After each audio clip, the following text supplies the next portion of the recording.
Good morning and welcome to In a Crisis Family Matters. I've created this blog about 10 weeks ago to try to help the communities most impacted by this COVID crisis. And today I'm joined by Hilary Moreno and Pam Davis of Catholic Charities. Welcome, Hilary and Pam. Thank you.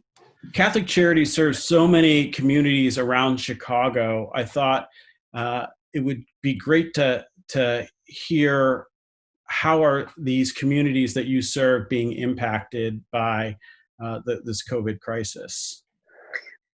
Catholic Charities has been operating at 80 to 90% capacity. We serve over 700,000 people a year. And some of our biggest services are around food. So that was one of the things that we had wanted to focus on right away to make sure we could continue to make food available to our clients. We do that in different ways. We have food pantries throughout Cook and Lake County, and those have all remained open. A lot of our food pantries are called choice, where people can come in and pick what they want. We had to reduce that so that we're filling the bags ahead and giving them the bags to reduce the amount of time that they're there. But and then we also have a lot of congregate meals. We have adult daycare centers, we have senior housing, and we have a lot of supper programs throughout the region that we serve. So those meals all continued, but they're now to-go meals.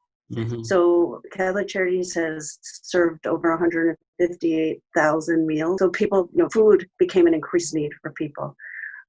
Also financial assistance because of the loss of the economic impact of COVID. People lost their jobs, lost income.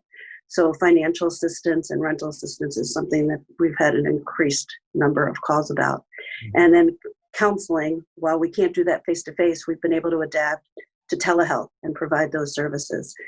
So over 700 people have continued to receive counseling services. A lot of new people have come in and are participating and receiving counseling services. Technology can be a barrier sometimes, so that not everybody has been able to participate in that way. But we, Catholic Charities has tried very hard to be flexible, creative, and adaptable so we can continue to provide the services to all our clients. So you highlight the mental health impact. I think we all feel that in certain ways to certain degrees. How are you seeing that impact the clients in the counseling services within Catholic Charities? I think depression and anxiety are extremely high. People who have struggled with depression and anxiety historically in their lives, it's only exacerbated right now by all the unknowns and the fact that nobody has ever been through anything like this before. And then there are a lot of people who haven't had those kinds of struggles before, but are dealing with it for the first time. Mm-hmm. So I would say so. And then there's also so much added stress around economic concerns, no school, all the family being home together, parents having to teach. So I think that what we've seen a lot, broadly speaking, regarding mental health is anxiety and depression. Mm-hmm. But Hilary being on the front line, she may be able to add and expand on that. Yeah, Hilary, what are you hearing from the clients that you work with? I've noticed that individuals who have, specifically individuals that I've been working with for quite some time, I did notice progress happening for a few of them. And then once COVID hit, similar symptoms started coming up. And so it was really about addressing what's happening now and why those symptoms are coming back up. But it has definitely, I wouldn't call it regression, but it has sort of caused people to go back into experiencing similar symptoms that they have had before. A lot of stresses for Spanish-speaking families as well, whose children are, in schools where they're learning English. It really can impact a parent's self-esteem in dealing with that, as well as just there being a technology gap. So these really specific circumstances that we're dealing with because of COVID have just created a lot of, the fear and uncertainty has bred anxiety and people not really feeling comfortable doing the day-to-day. and not knowing what to do to manage when they don't have the space that they need sometimes. So coming into a therapy office was a sanctuary for some clients to just get their 1 hour a week to themselves. So with that shift, it's been a lot of empowerment to let them know that, they're not alone. They have maybe improved before or have taken this step. So that shows that, there can be improvement and they're not alone. Yeah. Yeah. I think we're talking about self-care an awful lot with our clients. Oh my gosh, Our I feel like I colleagues say too. that word 20 times a day, self-care, but it's so true. And about just figuring out what that looks like for each person, how it can be accessible, that it doesn't have to be, it was going to the gym, or it was going to, go get your hair done, or it was all these external things. And helping people feel comfortable with the more internal, and also just like utilizing the more simple means to achieve a similar goal. Now, one of the populations that I've heard a lot about being impacted by this is people who are victims of domestic violence. I've heard that the state of Illinois has seen a marked increase in calls to the domestic violence hotline. I've seen evidence internationally about the increase in domestic violence during these times. I know that Catholic Charities has programs that help people with who are victims of domestic violence. What are you seeing on the front lines there, Hilary? So in that regard, lots of, again, fear. Fear has been increased for individuals who have to spend more time at home with someone who is abusing them. If maybe jobs have been lost, schedules have been changed. So there is an increased fear and uncertainty of what they can do. Lack of privacy for clients to even participate in telehealth has been something that's very real. And so we've had to get very creative in terms of ways for them to find privacy, whether it's going in the garage and sitting in your car, or if you're going out for groceries and able to utilize some time to speak with your therapist, and the client feels safe to do that. I tell people, even if they have to go into the bathroom and check in for a few minutes, just something. But it has been, because of the increased stress, there's a higher threat of violence, because when there's more stress, there's less rationale, or just higher chances that someone could get hurt physically, psychologically. And so it's really been about tailoring these services to what the clients have been going through. But due to the increased stressors, there is just overall more of a threat and less options in terms of travel where people can go. Thankfully, we focus. All of our services are from a trauma-informed lens. And so from the start of services with clients, we see, and we know that they have experienced domestic violence. We do safety planning with them and provide resources.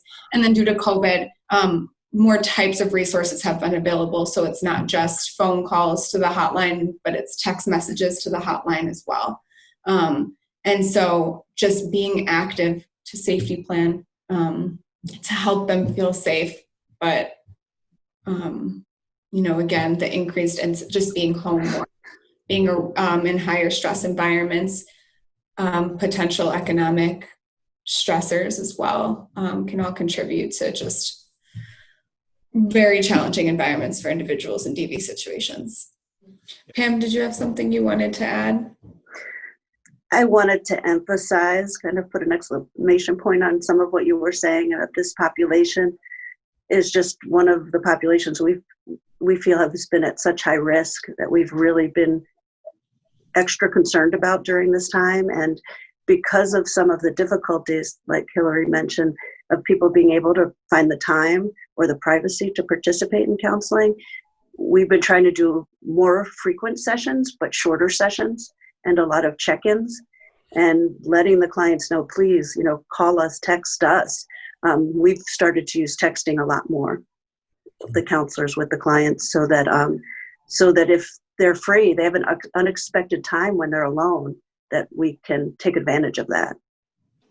Got it. So, and then I think revisiting that safety plan several times repeatedly as this has continued and extended. So I would imagine that given this crisis, and really this is kind of like uncovering a problem that we've been not paying enough attention to.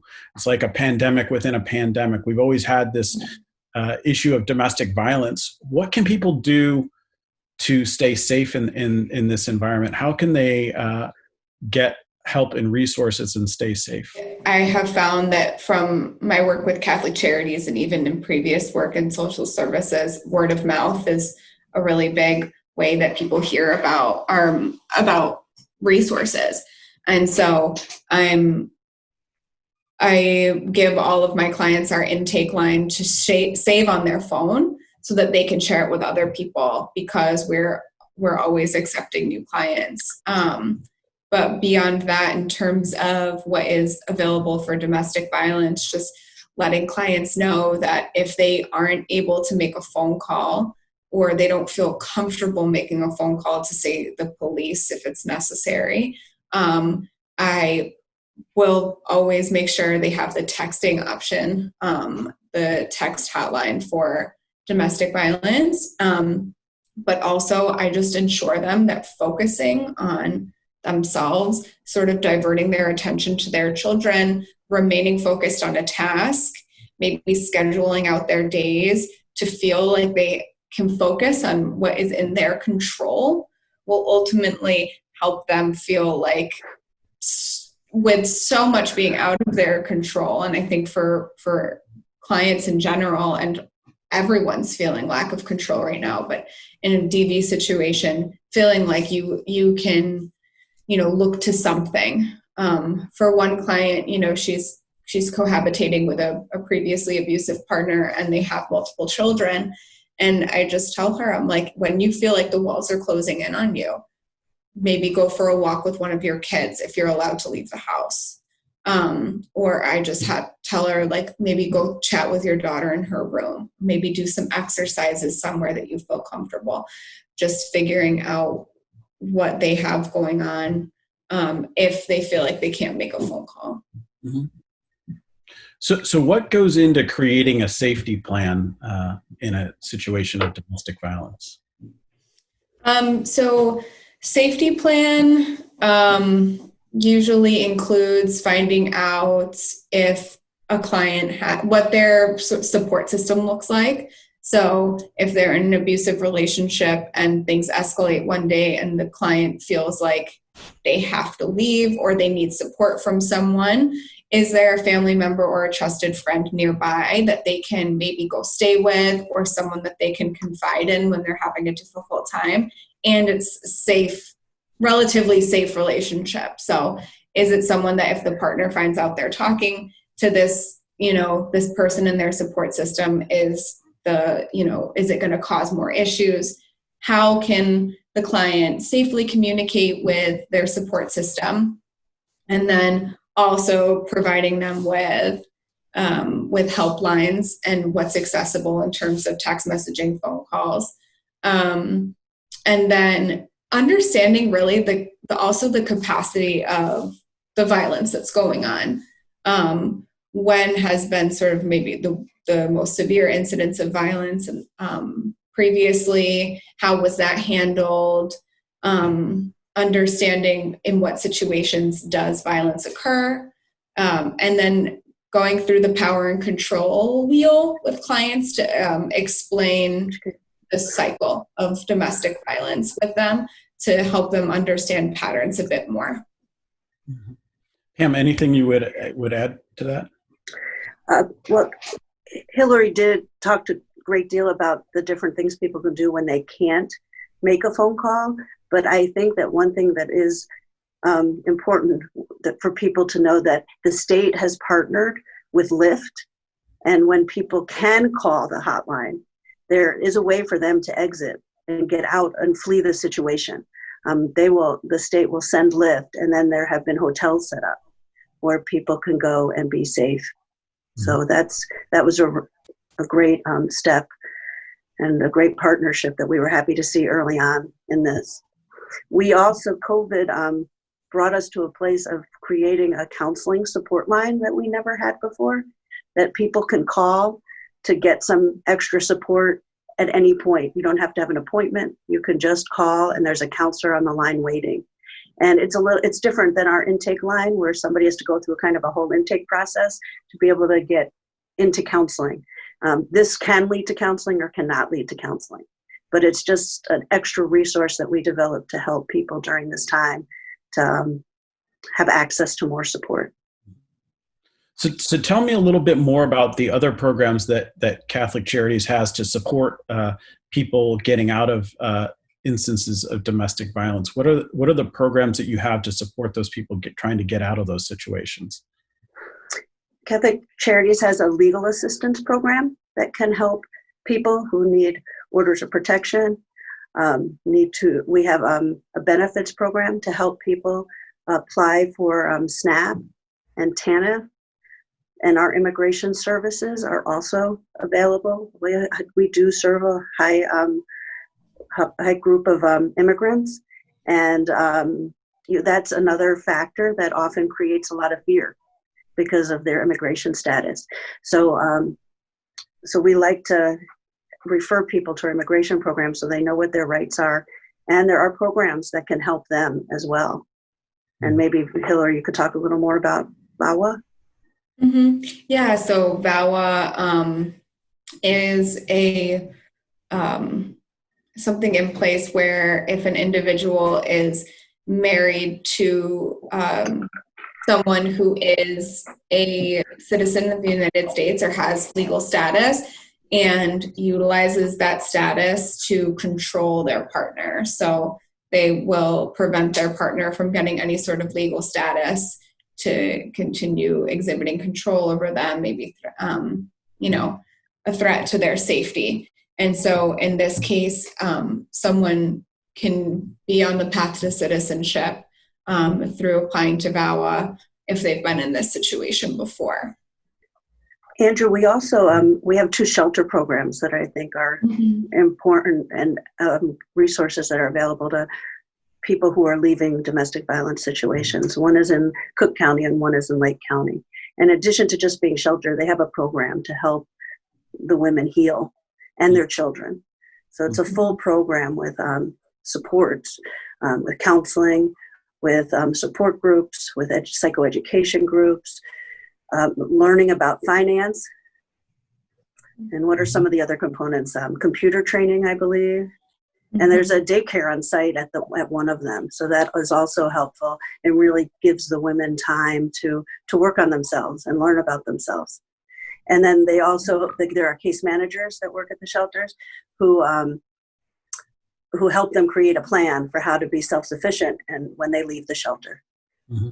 And that's a population I think that we've been concerned about too during this crisis, is people who have recently left the shelter and are on their own for the first time, maybe had a new job, might have lost that job. There's so much to think about and so much that so many people are experiencing. Mm-hmm. So those are people we want to check in on also and make sure they remember we follow them. We can continue to work with them even when they leave the shelter. Yeah. So a lot of people listening in, we talked about self-care a little bit earlier. A lot of people who are listening in might be wondering, what advice would you have for somebody who's just struggling with general anxiety and depression in the midst of being locked down for so long? Really looking at what practices do you have in your daily life, or did you have that brought you joy before, or that were able to help you feel a bit more grounded. And in that sense, trying new things with these I know there's a lot of changes going on, but I've encouraged clients to try new things with their self-care, like trying an online yoga class, or making a goal to go out and walk, every day, But remembering that going back to basics is what's going on here. You know, the small things, we can be in front of our computers all day, but is that serving us emotionally? So finding something and really creating some time in your day to engage in something that you love for at least a half hour, or something that you remotely enjoy. Because it could be waking up 30 minutes before your kids to get that half hour, or staying up 30 minutes later. But I think this time has demanded all of us to be pretty flexible in that way. So remaining open as well. Mm-hmm. I think that also connecting with our support systems, our friends and our family, there's been such an emphasis on social distancing. But just because we're physically distancing, we need to maintain the social connections. It's so important for people. Well, being somebody who's sheltering at home by themselves, it's difficult, because I've gone 10 weeks without hugging somebody, without being able to put my arm around my nephews, or give them a noogie. Yeah.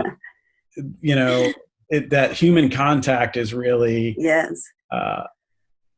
A vital part of life, and it's been hard to not have that with us. So, something that a lot of people probably don't realize about Catholic Charities is that you were formed around the time of the last pandemic in 1917, and so you've been with Chicago for a long time. And I know you have this saying, before, during, and after. We're focused on the crisis now, but you guys have been with us for a long time. And people out there might be wondering what they can do to help. And what advice would you have for people who are listening in about how they can help those who are most being impacted by this crisis? People can volunteer, and that doesn't all have to be in person. There are a lot of ways to volunteer and help remotely.